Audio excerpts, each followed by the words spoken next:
back to the Matthew Schreiner podcast. I didn't write this in the script for this episode, but I want to mention, previously I talked about how most Catholics don't live the extremities of the church. So most Catholics aren't very liberal, and most Catholics aren't very conservative, and that was discussed in a previous episode. So I just want to mention that here. I didn't include it in the script, and literally I just thought about it right before I was going to record it, so I really don't feel like editing my script. I just want to read what I've written, because I think what I've written is pretty good. So let's just get straight into it. Hello everyone, and welcome back to the Matthew Schreiner podcast. I said I was not going to do another episode on the SSPX, but I have no other topics of discussion, and regardless, this episode is not solely about the Society of St. Pius X. This episode is about general attitudes of traditionalist Catholics. I mentioned this at the end of the last episode on the SSPX. The SSPX is one such group that has attitudes that I want to address, and I addressed this in a previous episode on the SSPX.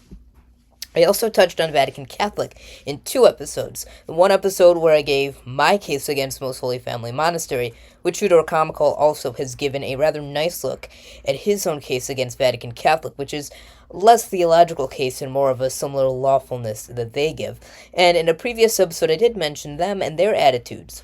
What in particular I mentioned was a video, an older video on their channel, which was uploaded of an exorcism performed by Bishop Robert McKenna. Bishop McKenna is one bishop who I wanted to speak about, as well as other bishops who hold similar Sedevacantist positions, or other positions that could be categorized as similar to Vatican Catholic.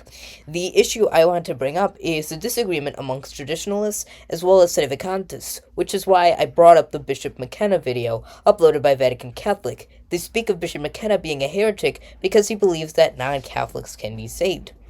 The problem is the great amount of disagreement between traditionalists, and when they disagree, they anathematize each other. This is not to say that one should not point out error. The issue is that each side considers themselves an authority, which led me to previously say, when one removes the Pope, or an ultimate authority, there will be chaos. And this is what we see. When we have multiple people claiming to have authority, all claiming to be right, there will be chaos. It should be noted, the Sedevacantist position was rather a limited one before the advent of the internet. It didn't not exist, but it was a fringe belief. Really, only those who read about it or watched video about it, like Most Holy Family Monastery, knew about it. Today, it is still a fringe belief, but not as much as before. The problem with most traditionalists is that they simply do not agree with each other, and when they don't agree, they just split off with each other. And what other group does that sound like? That's right, the Protestants. The group that most Sedevacantists hate with the fire of a million suns is the group they are most like. In fact, they are a Protestant with a few extra steps. They believe that their interpretation, not of the scriptures, but of the church doctrine and teaching, are the pillar of the church or of their personal belief. Could you imagine for a minute if the Diamond Brothers had a huge dispute, like if the one host they worship were truly a true host, an odd but true belief of theirs, what would happen? We would have 2 new churches with a population of 1 believer each. That being said, there may be others at Most Holy Family Monastery, but ultimately, they only claim to have their own pope, their own ultimate authority there, who leads all the others in belief. Ultimately, Sedevacantists also have an odd view of church structure. They view bishops as only people who have certain sacramental duties. The duty of a bishop is to oversee a diocese or other type of territory or assist another bishop in overseeing of a diocese. A bishop's job is not to oversee a religious order. That is the job of an abbot, who, while he may look like a bishop, is radically different, or a superior of another type, who is a priest, like that of the Jesuits or of the Augustinians or Franciscans or the FSSP.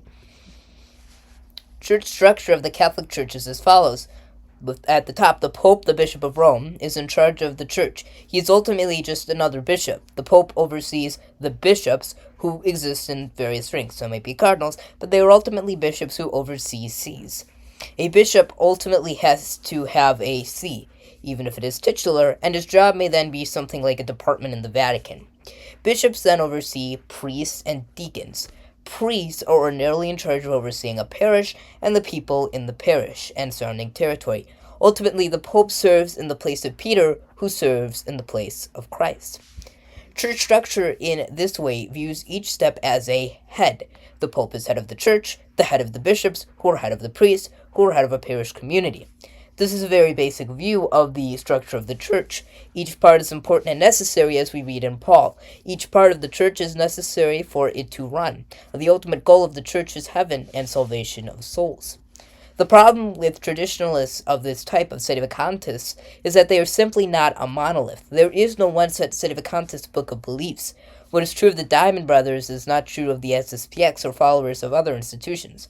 Now, the SSPX are technically and probably not a set society, but they hold views that are harmful.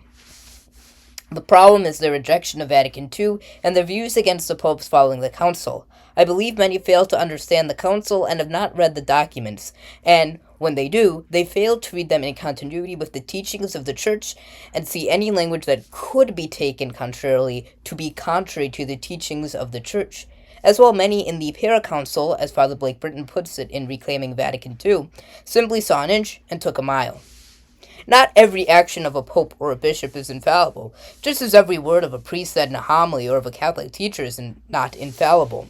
In fact, they can be wrong. They can make mistakes or be obstinate in heresy or wrong belief. That being said, you don't have to take everything a priest or bishop says with questioning. They generally know what they're talking about, but there is room where they can make a mistake and can be corrected. Being a priest is not a get-out-of-hell-free card. In fact, there is an old saying that the road to hell is paved with the bones of priests, and the skulls of bishops are the lanterns. These men are called to a higher call, if you will, and have much to give account for. This includes leading souls to salvation and being truthful in their preaching. However, the Church is protected by the Holy Spirit, that she will not be bound to heresy, and that she will live on until the consummation of the ages, that is, the end of the world. Therefore, even a bad pope, as there is a great number of those in history, does not disprove the Church, or warrant leaving her for the Sedevacantist position. Being Sedevacantist does not make you a true Catholic. Instead, to be a Catholic is to be in communion with the Pope, the successor of Peter, and the vicar of Christ on earth. The Catholic Church is God's ark of salvation. Christ established the Church to preach and teach his message of salvation until he returns again in glory.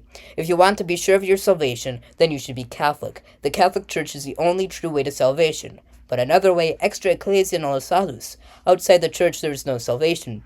God himself can work in different ways. He may decide to save someone, and the Church believes that one who is invincibly ignorant, who does not willfully reject the Church because they did not know better, either they were never preached the gospel or were never aware of the truth of the church, they may be saved. For example, God may save someone who lived on a desert island and was never aware of the gospel or the church. He may also save someone who grew up in a place where they have taught lies about the church and believed it to be an evil organization, since they were ignorant of the real truth about the church. Ultimately, salvation is God's gift to man, and not something that man can on his own win. Being Catholic does not guarantee salvation, but is the surest way to salvation.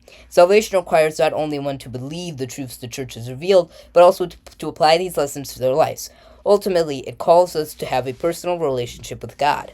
The Church is not simply a legalistic thing, a place where we have to fill this guideline and that rule. Rather, it calls us to become beloved sons and daughters of God, living in relationship with Him. And God has left us a structure, the Church, to be the bark of salvation, to be the surest way to heaven, the surest way to know how to be children of God.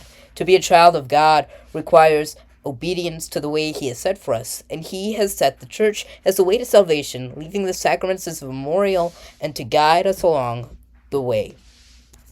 This is why the state of Most Holy Family Monastery is very sad. They remove themselves from the sacraments, believing and worshiping only one host, that they have this odd belief is the last true host on earth. It seems to me to be an odd belief to hold, almost saddening.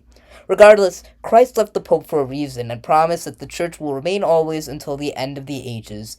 Therefore, why should we hold the Sedevacantist belief, since it goes against Christ's promise? Why would Christ leave us a pope if he knew the Church would fall into a state of apostasy? Wait, a great apostasy, is that not what the Mormons believe?